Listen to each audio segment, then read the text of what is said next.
Oh my god. Hello everyone. Sorry that it took me forever to get this video out. Guys, I know this is gonna sound like a regular ass excuse, but school has low-key been kicking my behind. Plus I've been dealing with a lot of mental health stuff, so yeah. Also, this video might be longer because the story that I was working on, I ended up writing a good 4 more chapters and then also another extra short story. Um, I'm realizing now that I'm not good at writing longer stories. Sigh. But this is chapter 2 and maybe a little bit more of Mystery Boy. And then we'll have another. Also, sorry. And then we'll have another, little short story after that. Also, sorry that the rain was so loud in the last video that I did of this series. I'm still working out the kinks, okay? All I got is a phone, a school iPad, and a fucking dream. Alright? I'm running with what I have. Anyway, chapter 2. Can I be serious? Sorry. Pella doesn't sleep that night. Not a wink. The flashback's driving him up a wall. His dad comes into his room to wake him up, only to discover that he was awake. Father asks if he had sat that way all night. Pella lies. Nope, just woke up earlier and didn't want to get up. He sounds too awake for that to be true, but his dad says nothing. As he gets dressed, he feels the familiar rage tickling in his stomach. That all too real sensation of hot, sweaty rage. He tries to calm down, tries to relax at the idea of it. He tries and tries and tries, but it doesn't change. The breathing exercises do nothing. In his 17 years of life, been in therapy since he was 5, and yet none of the coping skills worked. He feels his face flush as he takes his meds. The meds that need to be upped, not because they don't work, but because he wants to be so drugged up he can't think straight. One time, he took his dad's edible, and he felt amazing. He felt so clean and new, his thoughts didn't consume him, and best of all, he slept without nightmares. His dreams were completely hollow, empty, just the black void he had been in before everything happened. Oh my god, my iPad's playing in my face. Sorry. Also, yeah, sorry that I keep, interjecting in the middle of the story. I know you'll probably want me to get on with it, but, I have ADHD. You gotta be nice to me. He noticed how his thoughts... Oh? Yeah. He noticed how his thoughts spiraled, how his brain got caught. He could tell today was going to be long. On his way to class, he saw Mystery Boy. He felt his heart skip a beat, realizing that they were entering the same classroom.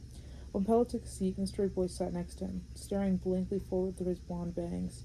The more Pella tried to steal glances at him, the more he noticed. The way the boy's roots were brown, like Pella's hair. The way the boy had light, pale skin, no freckles or blemishes except for the scars on his knuckles and arms. The scars large and pink. Pella had those too, but they were covered by his long sleeves. Pella had grown to hate his scars. But that didn't stop him from hurting himself. Please stop staring at me, the boy said, meek and frightened. He sounded so small, which was odd, because the boy was much taller than Pella, maybe about 6'2". Either way, he definitely outdid Pella's 5'9", which made Pella more interested in the boy. What's your name? Pella asked, trying not to show his interest on his face. It's, Will? Okay, well, last name Will. Sorry for staring at you, you're just so cool? He says he's cool like it's a question. Like, he's suggesting that he may be cool, that he might be cool. Maybe. It's just Will. Pella nods, then chuckles at his own awkward, poorly made joke. His voice heightening, he cuts the laugh short. He didn't want to sound like a girl. Before he could talk to Will more, the class starts, and he tries his hardest to pay attention to what the teacher is saying, his ADHD meds being rather unhelpful. He feels dumb for this. What's the point of doing the drugs if they need to be upped every 3 months? He would love to laugh, but he's once again interrupted by the sound of Will asking if he wants to be partnered for this assignment. Oh, sure. Pella was surprised. Will was new. Pella knew that for sure. The thought crossed Pella's mind that maybe he was special. Maybe Will wanted to be Pella's partner, out of pure interest and not because he didn't have any other choices. And even if he did, he maybe didn't want to go with anyone else. Okay, Will begins. So all we have to do is Google some stuff, and then we have to write them in boxes on the paper, and then draw a diagram. Will explains it so simply, and thank God, because Pella wasn't paying attention in the slightest while the teacher explained it. After the assignment was finished, after the day was finished, he sat on the bus, waiting to go home, like he did every day. He once again knolled over the cycle. He did this often. When the world around him got too quiet and his mind roared like a beat-up truck that only a bigoted old man would drive. How big do you think that dick is? He would say, whether that be to himself or to whoever was hanging out with him. He did it a lot when he was hanging out with Aaron. He remembers one time he said it while him and Aaron were walking along the road. He doesn't remember where. He can't pinpoint it in his memory. When he tries to, the world around him and Aaron shifts and bends and molds into a completely new place. Anyway, he said his famous quote as a large Corvette, maybe it was definitely an old school car, dashed by loudly. How big do you think that dick is? He laughed after he said it, overjoyed at the mean-spirited jokes. The mean-spirited joke. Huh? Overjoyed at the mean-spirited joke towards the sensitivity of the loud car. Aaron replied, "Is now a bad time to admit I want a car with a loud muffler?" Aaron wanted to come off as scared of how Pella would reply, but now that Pella thinks back on it, he knew Aaron was just saying that in a way to, well, guilt trip Pella. He noticed he was doing it again, thinking of Aaron, psychoanalyzing Aaron, trying to figure out why or how they did what they did, why they acted the way they did, why they treated Pella so horribly. He knew why. It was because Aaron was, and it was a stop. It was time to get off. So he did. He got off, he went home, tried to calm his shaking hands, whether that was from anxiety or from his lack of eating anything all day. For someone who never ate, he was rather chubby. What do they call it? Baby fat? No. He was 17. They usually shed baby fat at like 10 months. Aaron always loved that he was chubby, poking at Pella's fat, making Pella make random small noises. They would get upset when Pella wouldn't make any sounds. "Hey," Aaron would frown. "Where are my funny sounds?" he says as he poked at his water weight. Pella had chicken parm for dinner, and it was amazing. His dad knew Pella was obsessed with chicken, and the chicken was perfectly seasoned and nicely crisped. Despite his minor change, he will continue the schedule. Will. He wonders what Will's full name is. William? Wilson? Willie? No, probably not that. It would make sense if that was the case, though. Willie reminded any person of a penis, so it's no surprise that he would decide to shorten his name. He thinks of this in the shower as he lets the water run over him. It's either the executive dysfunction, depression, or both, but he hasn't really been able to find the energy to take proper care of himself. Aaron seemed to like that. Oh, I lost my spot, sorry.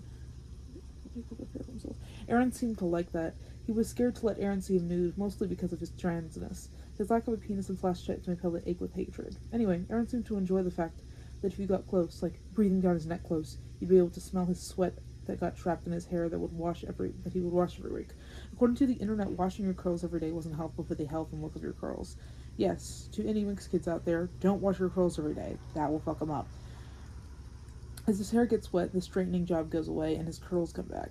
He crawls into bed, his bare skin dry and itchy. His skin had been so neglected since what happened ruined his will to keep going. His dad gets upset when he sees how dry his skin has gotten, but instead of helping him and getting him into therapy, he just belittles Pella.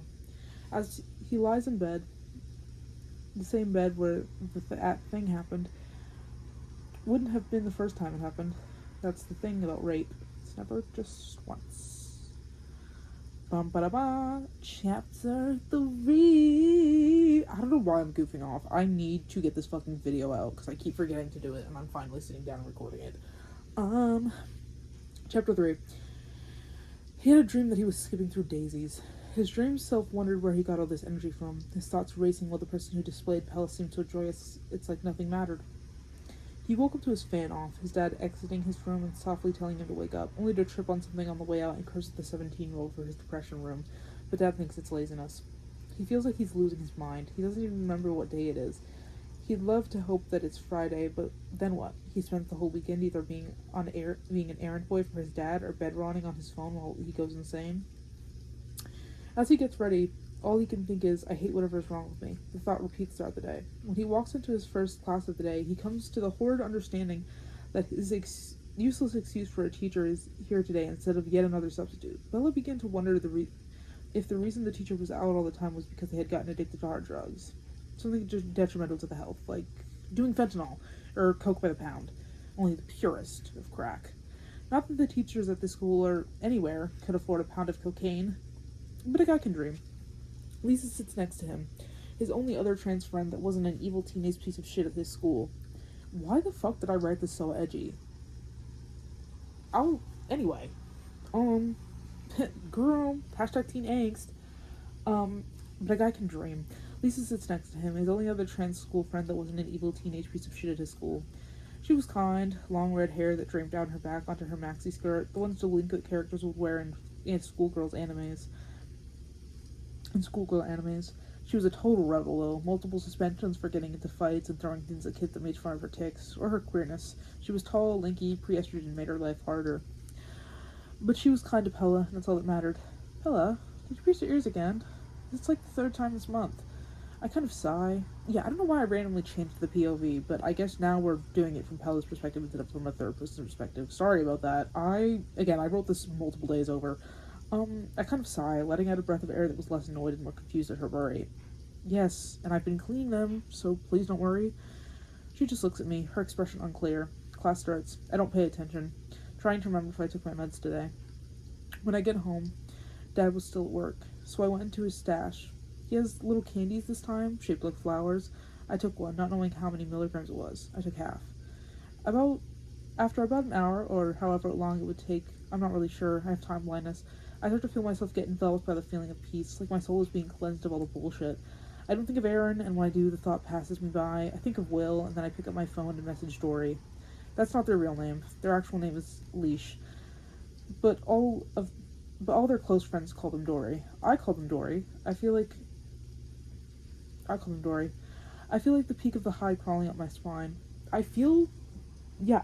Sorry, I rushed this last part because I was in class and I needed to finish it really quick. Yes, I do this during my off hours. Leave me alone. I call them Dory. I feel the peak of the high crawling up my spine, wriggling and wrapping around me like the waters of a spring washing over me. I try to focus and type, but all I can type out is, I'm so high and I feel amazing. Obviously, it was horribly misspelled and complete nonsense, but my thoughts were still. I slept with no dreams. Yeah, that's the last 3 chapters that I have so far. We're moving on to a short story now, though. If I can find it, it should be somewhere in here. I don't know where to go. Oh, yeah. Okay, so this is a class prompt. So I have psychology class, and basically, when you want extra credit, which I don't need, she literally told me I don't need it, but I love to write.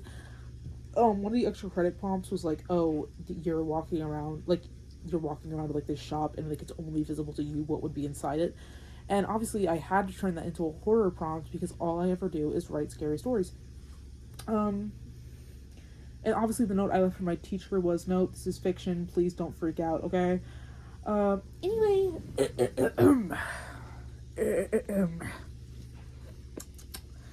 As I walked on the road, my regular sidewalk path after work, I come to the realization, don't know why, don't know how, but the empty road seems to have gained a shop. It was small, completely normal.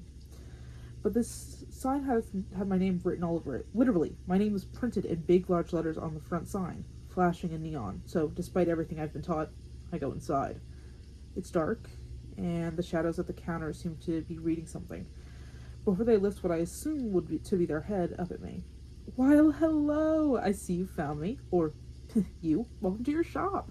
They seem overly excited by my presence, like they've been waiting their whole life for this. Don't be shy, take a look around.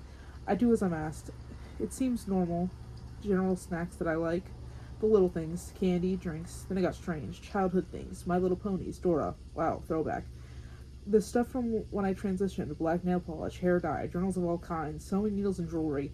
By the time I got as far back into the store, I noticed that there was a curtain, the same one in my teenage bedroom, dark gray blackout curtains with silver stars all over them. I even had those black globs of paint from when I painted on my bed. I look over to the store clerk, to my store clerk, and I'm still watching its magazine. But it's not a magazine. It's a binder full of photos, my photos. As I flip the page, I see new photos of me and the ones I took when I was being groomed at 12. Another flip, 14, flip, 16, flip. Images of my rapist, the caption of the email reading, have some free topless photos. I think I'm allergic to dust. I'm covered in red splotches. I turn back to the curtain. My heart pounds, and before I even notice it, I am behind it. Panting and my vision blurry from tears, I blink them away and look around. Taffy. I get closer to it. It was a taffy I ate at 17, unaware it was my mother's edibles, and I got high for the first time. I liked it. I keep looking around. Needles, razors, box cutters, and gauze, antibacterial materials, and dog-patterned band-aids. I'm noticing a pattern. I remember the first time I got to bone. It was with an orange box cutter from the dollar store. At first I was scared, and then I felt wonderful. The thought makes my stomach hurt, but I go deeper. Then it's gifts and letters. Copies upon copies of letters. Started small. I love yous, and then I'm sorry's, and then forgive me's. I can feel myself spiraling. What the fuck is this place? Why does it have the letters? I made sure no one could get to them, kept them in a safe lockbox, and kept them hidden for a reason. Before I know I'm passing the door. The door of the family library bathroom. The door is a sea of red. The floor is a sea of red. In a way that I've always liked. There's one item. The one I used to kill my first rapist after I lured them back to the bathroom. I remember how their ribs snapped when I sunk the thin, sharp blade in. Make sure to change it out. I remember they laid down and took it. They were basically asking for it. I'm gonna have to edit this and add a trigger warning because I feel like the topics in this video are much darker. Yeah, that's all. Bye.